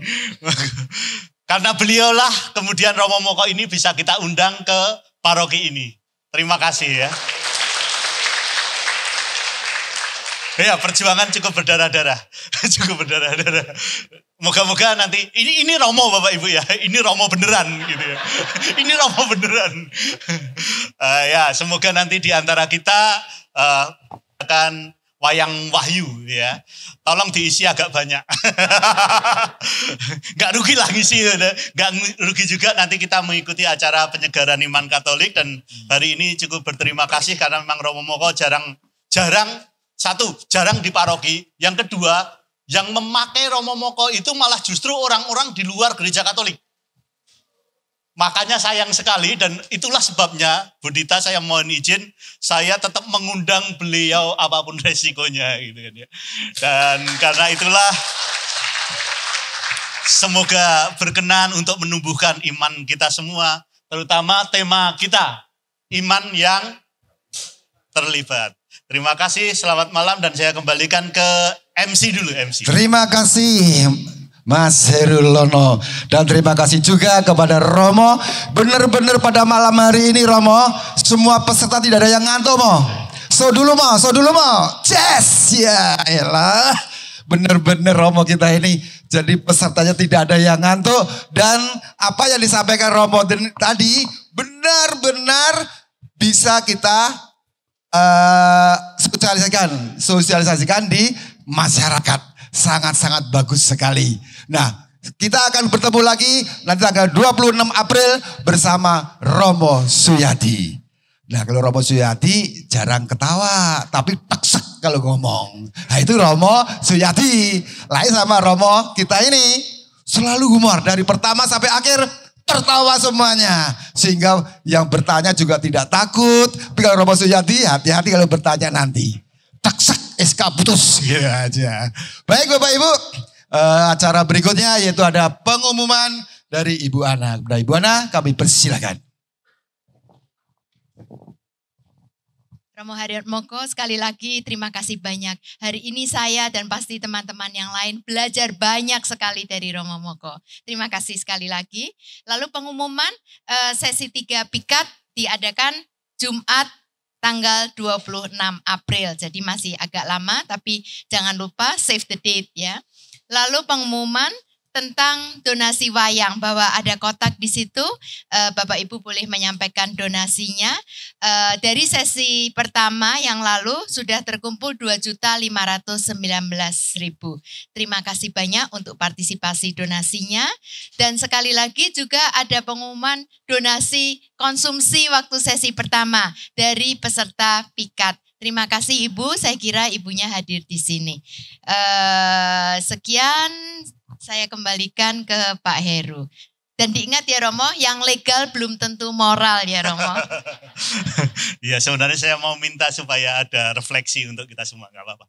Tapi Bapak Ibu, ini titipan pengumuman dari subseksi untuk CAP ya, CAP Bu Clarissa. CAP bener ya? CAP. Mana Bu Clarissa, mana Bu Clarissa? Hah? Tadi ada kok. Oh ada itu Bu Clarissa CAP. Jadi kita akan menyelenggarakan kursus evangelisasi pribadi. Info dan lain sebagainya silahkan hubungi Bu Clarissa. Juga untuk Dewan Paroki nanti akan ada FAE bulan apa ya? Bu ini Bu. Belum di ini. Tapi yang jelas kita ada FAE, ada CAP, dan mungkin ada EJ kayaknya Bu Clarissa itu. Itu pengumuman dari saya. Terima kasih. Baik, terima kasih. Baik Bapak Ibu, sudah saatnya kita berpisah pada malam hari ini. Tapi sebelumnya Bapak Wisnu akan nutup acara ini dengan doa. Kami mohon Bapak Ibu kami silakan untuk berdiri. Kepada Pak Wisnu kami persilahkan.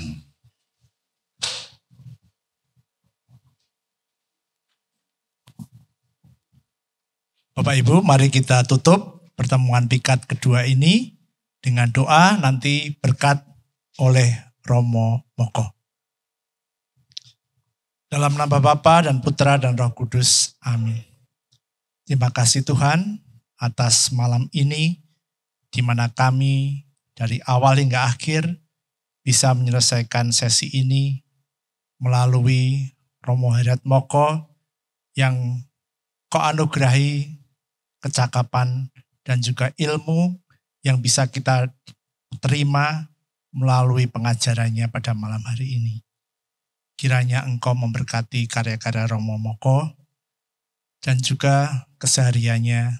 Semoga Engkau melindunginya dalam segala malapetaka dan malabahaya dan juga kesuksesan dalam karya-karyanya untuk kemajuan umat Katolik umumnya dan juga untuk kepentingan bangsa dan negara melalui ilmu yang dimilikinya. Kami juga berterima kasih Tuhan, kami bisa menerima pengajaran ini malam hari ini dalam keadaan yang menyenangkan, menggembirakan, dalam keadaan sehat. Kiranya Engkau selalu menyertai kami dalam keseharian kami, dan juga melalui cinta-Mu, kami juga mohon berkat-Mu untuk orang-orang yang kami kasihi, khususnya keluarga-keluarga kami, anggota keluarga kami, yang sementara ini di tempat lain. Terima kasih ya Tuhan atas penyertaan-Mu malam hari ini, dan kami akan pulang dengan membawa berkat dari Romo Moko. Tuhan bersamamu dan bersama rohmu. Semoga saudara sekalian dan mereka yang kita doakan senantiasa dilindungi dan dibimbing oleh berkat Allah yang Maha Kuasa, Bapa, Putra, dan Roh Kudus. Amin. Selamat malam. Dengan demikian berakhir sudah Bapak Ibu, sampai berjumpa kembali tanggal 26 April 2024 di sini. Selamat malam, sampai berjumpa kembali. Bapak Ibu yang pengen foto-foto boleh diajak foto-foto dulu.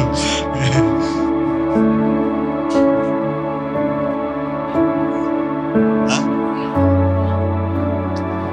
Gak apa-apa, nanti itu di peserta aja.